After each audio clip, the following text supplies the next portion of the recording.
Greetings, it's Iain from RTO here. Welcome to our one-off album review. Not many new albums coming out, apart from Christmas albums. So I thought I would do Jim Steinman today. Now, we've covered him the other week, looking at all his stuff, and I thought I wanted to talk a bit more about this solo album. Now, this came out in 1981, and it's called Bad for Good. It's the only official studio album that's credited purely to Jim Steinman. All the songs are performed on the album, mostly Steinman, and Rory Dodd does some as well. And now this was actually this album, the whole album was going to be a follow-up to Bat Out of Hell, and they would have called it Renegade Angel. However, Meatloaf had suffered vocal problems and was able to sing, but he would record several of the tracks from Bad for Good for his later albums, as you'll find out. It was a mix, it went down mixed, but it actually broke into the top 10 albums in 1981, and I've got it, so it's a pretty good album. So we got Jim Steinman and his lead vocals on most of the tracks. He does co-lead vocals as well. Rory Dodd sings the lead vocals on Lost Boys and Golden Girls, Surf's Up, and Rock and Roll Dreams Come Through. We do know them titles. If you're a Meatloaf, you'll know exactly what there are. We've got Carla DeVito, who does vocals with Jim on Dance with My Pants. On guitars and backing vocals, Mr. Todd Rundgren, who actually produced Bat Out of Hell, of course.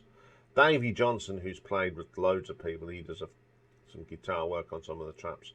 Bass player Kazim Sultan, who plays with everybody, is on this album as well. We've got Steve Burslow on bass, who, of course, was part of Meatloaf's band. Neil Jason on bass as well. Roy Bitten played on Bat Out of Hell on the piano.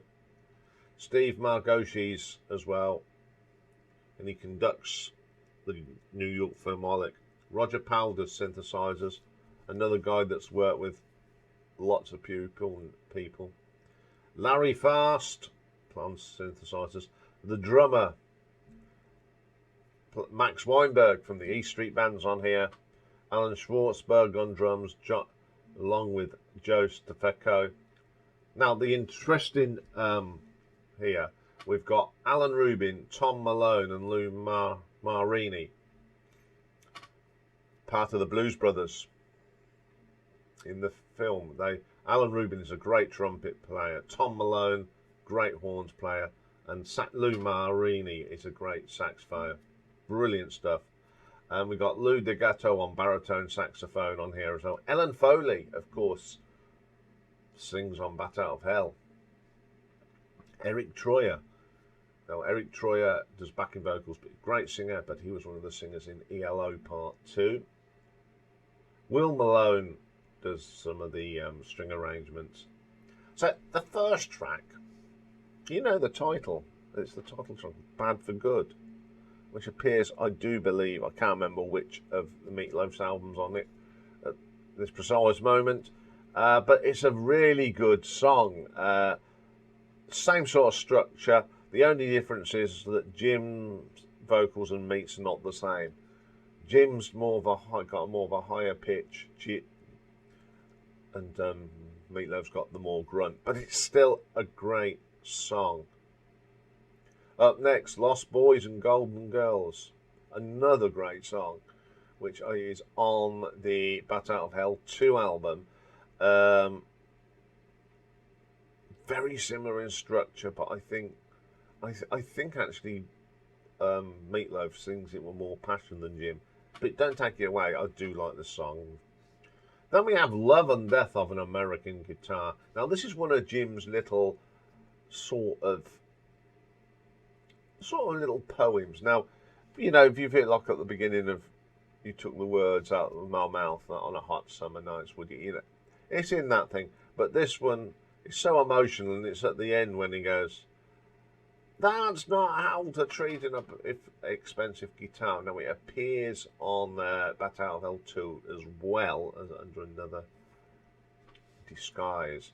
Up next is a track called Start Raving Love. This is exclusively to this album, but it does remind me of Bonnie Tyler's Holding Out for a Hero. Very similar sort of opening, ooh, ooh, ooh, and all that sort of thing. The tune's very similar as well. So the next track is probably one of my favourite songs by Jim that Jim ever wrote. It's a song that does appear on Bat Out of Hell 2, and it's Out of the Frying Pan and Into the Fire. Who does the better version? This one. It's fantastic. I love Meat's version, but this has got the much better. Okay, up next is Surf's Up. Now, this song actually appeared on Meatloaf's Bad Attitude album, and they put some really naff drums on it. This is better, much better, and it's got a great guitar solo on it as well. I do like that. Now, up next is Dance in My Pants, which he does with Carla DeVito. Now, this is one of them lovers duo. It's like the Paradise by the Dashboard Light style. It's a fantastic song. I really like this track. Fantastic track. Then we have Left in the Dark. It starts off with a little bit of a poem, like in You Took the Words Right Out of My Mouth. And this is a song that he actually did, that Barbara Streisand done from a Come in the Room album. But I prefer Jim's course. I think it's got more of a prominence. The vocal is fantastic. I'm not quite sure if it's Rory that sings this or... No, it is Jim that sings this. Very, very good track, and it's a good one. And the album. And of course, this did eventually appear on Meatloaf's album, Welcome to the Neighborhood. And I think this time Meatloaf's voice was struggling a little bit, so this is probably the best version of this song. Now, I think this is a pretty good album. I brought it at the same sort of time as Dead Ringer, because that came out as well. And I've always liked the songs on this, and when the Meatloaf did some of them as well, pretty good. I'm glad I've got this album, because he never made any more, and I don't know how many other people out there have got this album, but I'm going to give this an RTO ranking of 7.5. So there we go. We are going to be looking at in a few more weeks' time one of the other albums that was featured on the Jim Steinman, but that's for another day. So that's all for today.